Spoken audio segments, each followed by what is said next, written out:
to this incident? Wasn't that your goal? It was my goal to determine the data from the infotainment and telematics modules that were missed in the initial download, and create a timeline and consistency of those timestamps. So your goal was to create a timeline, correct? Correct. And that timeline, among other uses, was to be for your colleague, Dr. Judson Welcher, to use that in his analysis, correct? That is correct. So you knew not only what your purpose was, but you knew what your work was going to be used for by Dr. Welcher, your colleague, correct? Well, I knew it was going to be provided, yes. Well, you knew it was going to be provided. Have you ever talked to Judson Welcher, your colleague, about this case at all? I have vaguely, yes. How many times have you talked to him? I would count a handful of times. And just give me a general idea of the nature of the discussions between you and Dr. Welcher. You were both working on the same, quote, incident, right? Sure. Yes. What would have been the nature of those discussions? So those discussions would have been identifying what I found on the infotainment and telematics modules, and discussing, explaining that data to Dr. Welcher. So did Dr. Welcher ever tell you, your colleague, why he wanted to use that data for his purposes? For reconstructing a timeline. And for reconstructing a timeline and picking a time for what you now call a text stream event, correct? You knew that's what he was doing. Correct, for a timeline, yes. Right. So you knew that for the 1162.2 text stream event, he was going to use your analysis back in January of 2025 to try to pinpoint that text stream event 1162.2, correct? That is correct. You knew that. Yes. And you know that he used that data to select a specific range for that text stream 1162.2 text stream event, correct? I don't know if select would be the right one. I understand what you're saying, yes. What term would you use? Sure. So based on the data, he's identifying the time approximately when that event would have occurred.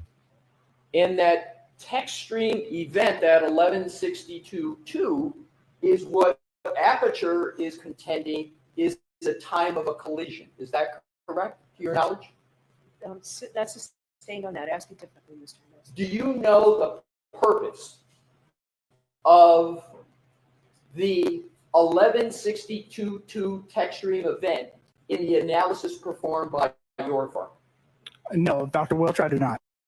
So you performed your analysis in all these timelines that you talked about on direct without knowing what Dr. Welcher was going to do with that data?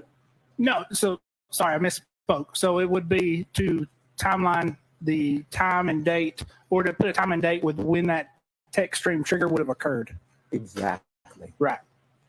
So you knew what the purpose was of your work Correct. with regard to Dr. Welcher's work. Correct. And isn't Dr. Welcher's work on the 1162.1 and the 1162.2 text stream event an important aspect of the work of Aperture in this case? Yes, it is.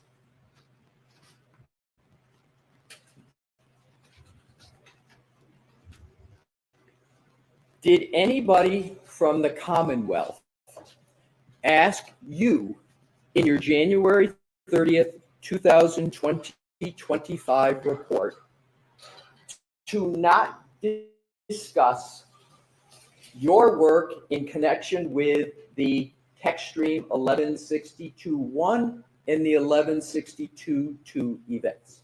No. But you didn't discuss that, meaning the 1162.1 and 1162.2 events, in your first report, January 30th, did you? That was not part of my report, correct? But you did delve into that, and pretty heavily, in your May 8th report, correct? Correct. And you delved into that pretty heavily in the middle of this trial, correct? Correct. So after the trial, do you know the trial started around April 22nd in this case? Yes, around, yes, generally. So let's do the timeline on this. January 30th, 2025, you prepare your initial report, correct? Correct. In that initial report, you mentioned nothing about TechStream event 1162.1, correct? Correct. In that report, you mentioned nothing about TechStream event 1162.2, correct? Correct. The trial starts April 22nd, correct? Correct. Roughly. Generally. No, the trial in this case, this trial, about April 22nd, after the trial starts and after witnesses, of course, are appearing, you prepare another report, correct? Correct. And that's your May 8th report, Correct. right in the middle of this trial. Correct.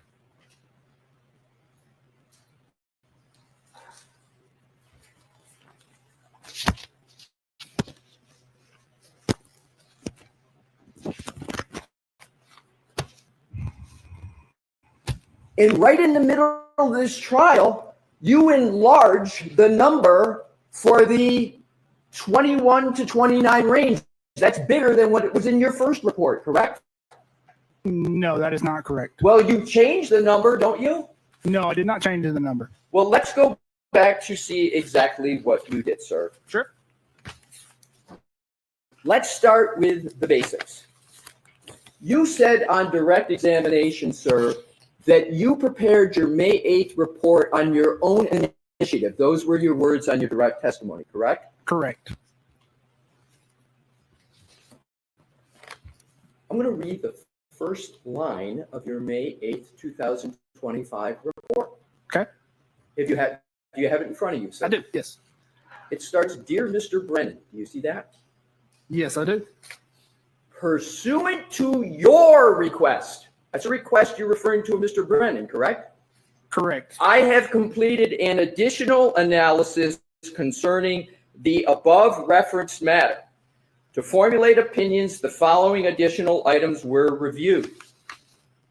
This wasn't done on your initiative. You put in writing you did it at the request of Mr. Brennan. Which is it? So that was on my own initiative. This is a holdover, so a copy and paste from my original report.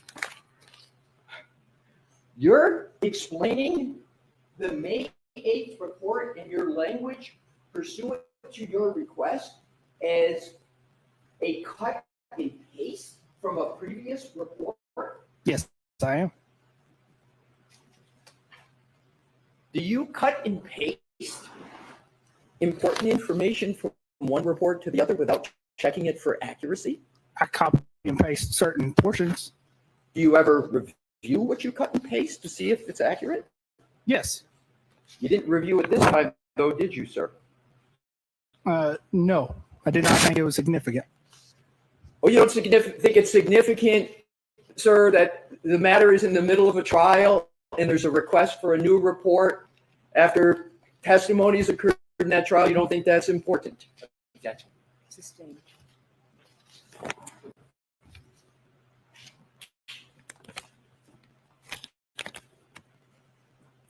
Why did you prepare the new report then? Sure. So there was a claim from a PowerPoint presentation by Mr. DeSogra of trying to adjust clock syncs or making clock adjustments based on the synchronization of certain events. That was produced in March. Upon reviewing that, my initial thoughts were to address that in testimony. But as I was preparing for trial, I made the decision that it needed to be better addressed in a supplemental report. But you understand that the report that you're referring to, that's the report of Mr. Soger, correct? It is a presentation of Mr. DeSoger. It's Correct. a presentation. You understand his presentation merely was responding to the work that you did, correct? No, that's not correct. So your belief is that Mr. DeSoger's report didn't address at all what you had done? Partially, yes, but no. Okay, but let's cover the basics. You agree that Mr. DeSogra addressed at least in part, the work that you had done. He tried to address, yes. Right. So do you know the date of Mr. DeSober's report as March 5th? Does that sound right to you? Yes, that's what I So said. you had Mr. DeSober's report that you claim was the basis for you on your own in the middle of this trial, creating and submitting a new report. You claim that the basis for that was Mr. DeSober's report of March 5th of 2025. That is correct. You waited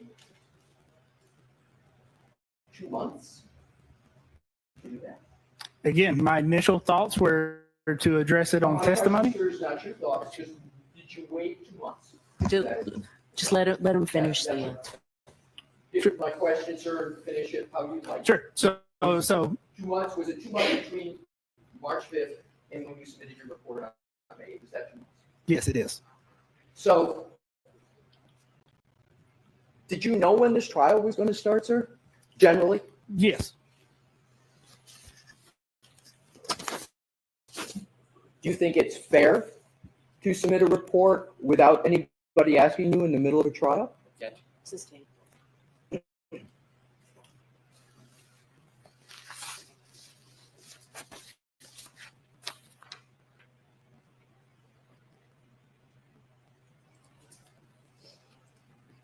As we've been discussing, you issued a brand new report, in this case dated May 8th, 2025, correct? Correct. That changed your analysis, correct? No, it did not change my analysis. Were there changes to your analysis in it? There were clarifications. Clarifications. Correct. Let's address that. In your January 30th, 2025 report, you did not mention TechStream event at all, did you? No, I did not. And you didn't mention collision at all, correct? No, I did not. And you mentioned both of those now in your May 8th, 2025 report, correct? I don't know if I've mentioned collision. I'd have to go to my report and look.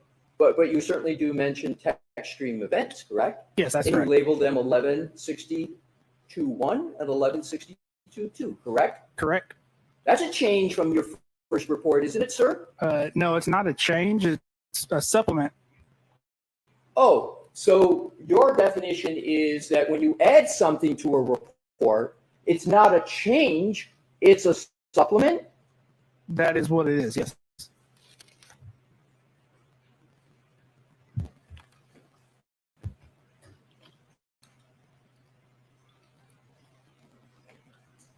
Who did you speak to regarding the May 8th, 2025 report before you prepared it? And no one before I prepared it. So you just prepared it on your own. I did. Did you have any communications at all? I asked you who you spoke with, but did you have any communications at all with either Detective Lieutenant Tully or Buchanan? So I did reach out to Tully to get a full set of the location data. Yes. So you reached out to Detective Tully before you prepared your May 8th report, correct? Yes, that is correct. Did he tell you that the trial had started in this case? No, not during that conversation. No. That's not the first communication you had with Detective Tully, was it? No, it's not. How many conversations have you had with Detective Tully? I would say a handful. How much is a handful? I would be speculating, but we'll say 5 to 10. 5 to 10. Sure. Is Detective Tully expert at all in digital forensics? No. But you've had 5 to 10 conversations with him. Correct. To get provided information.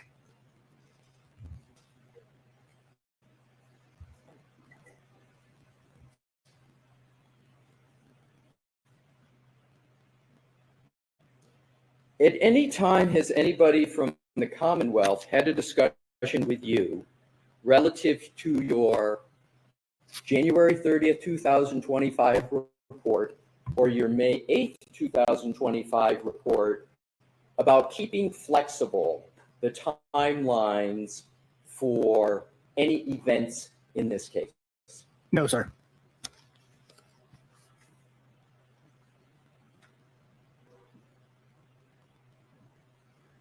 Did you have any discussions at all regarding the May 8th, 2025 report you prepared in the middle of this trial with anyone from the district attorney's office? Yes, When did you have those discussions? that would have been on, probably May 7th when I reached out to Mr. Brennan.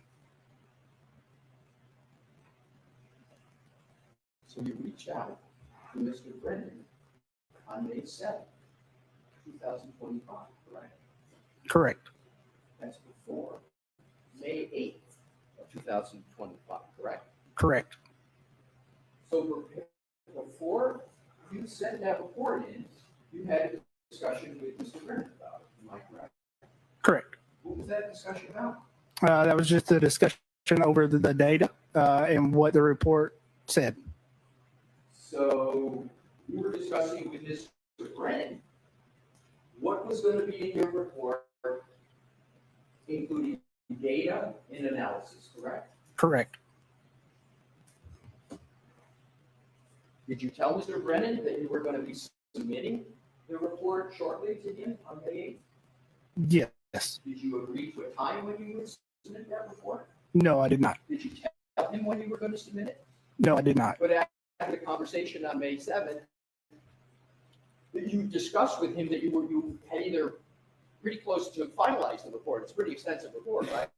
Correct. So on May 7th, you were pretty well along the way in that report, correct? Correct. Did you let Mr. Brennan know them? Yes. So he knew the nature of the report. He knew how far along you were with it. Correct.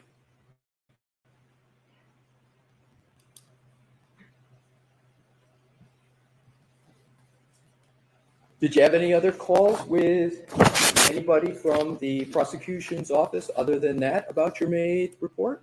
No, I don't believe so. Do you have any texts with anybody about your May 8th report? No. Did you communicate with anybody else about your upcoming May 8th report? No, I would have provided a copy to Dr. Welcher. Your colleague. Correct. So Dr. Welcher knew you were working on this report, correct? He knew I submitted the report. I don't know if he knew I was working on the report. Did he know you were going to submit the report before you submitted it? Yes, I'm sorry. Yes.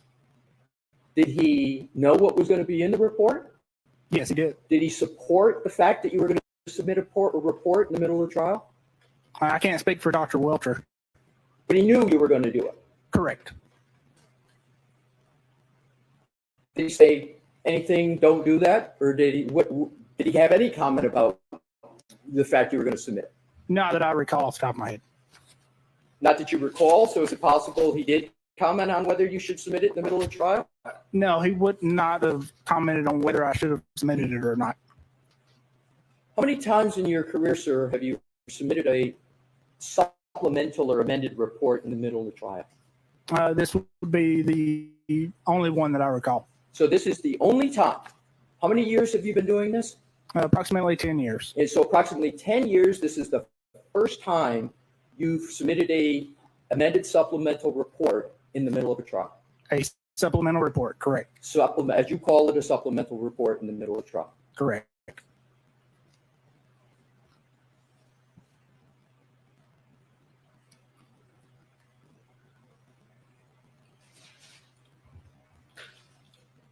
Do you know a person by the name of Ian Whiffen? Yes, I'm familiar with the name.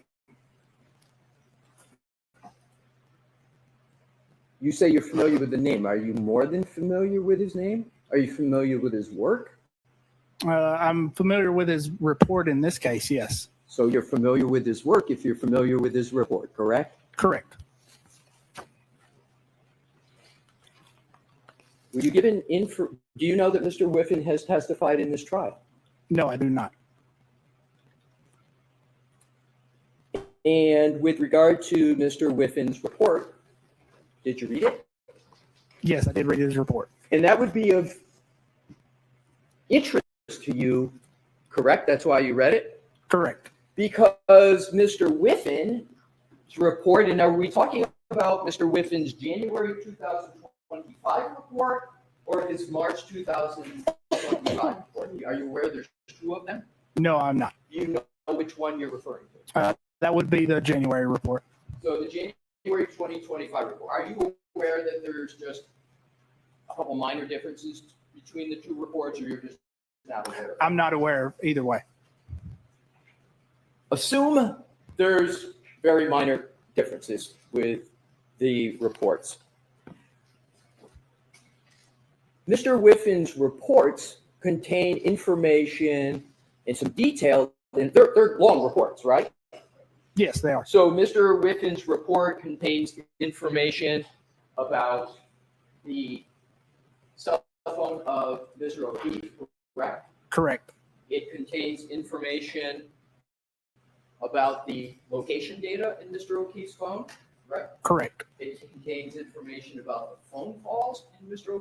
O'Keefe's report, correct? Correct. It contains information about the temperature of the battery in the iPhone of Mr. O'Keefe, right? Correct. It has some timelines in that report, correct? Correct. And those timelines have very specific events that are represented in the data from Mr. O'Keefe's cell phone, correct? Correct. As a matter of fact, it's got location data and times that you have used in your report and PowerPoint presentation here, correct? Correct. When did you receive the report of Mr. Whiffin with regard to the cell phone of Mr. O'Keefe? So I would have received his report sometime in January. So 4 months ago, you had the report of Mr. Whiffin with substantial information about the types of databases you can find in the iPhone, location data, health data, phone calls, and a timeline, among other information, correct? Correct. You had all that information. Correct. And you had GPS location data in that report regarding Mr. O'Keefe's iPhone, correct? Correct.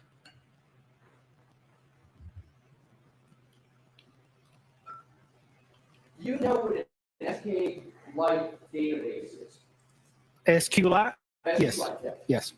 And an SQLite database is one of the many databases that are contained within an iPhone, including Mr. O'Keefe's iPhone, correct? Correct. And you testified on your direct that you have general knowledge about cell phones, correct? Correct. And you say you got certifications with regard to cell phones, correct? Correct. And your certifications include being able to read Cellebrite and apply the Cellebrite tool, correct? Correct. And you have certifications that allow you to apply and utilize magnet forensics, like, for example, their Axiom program, correct? Correct. And you've done that in your career. You've applied those tools before this case, correct? Correct. And you've applied those tools after your work. In this case, you apply them pretty much frequently, correct? Correct. So the tools, the databases in an iPhone, and all the location data, etc., that was all information you had and you knew and had FASL with back in January of 2025, correct? Correct. And you had access to the SQLite database because you had Mr. Whiffin's report, correct? Correct. I had the report. You Yes. had the report. Do you recall on your direct testimony saying that one of the reasons that you did this supplemental report on May 8th was you got new information or more information about Mr. O'Keefe's cell phone? Yes. Correct. You had that information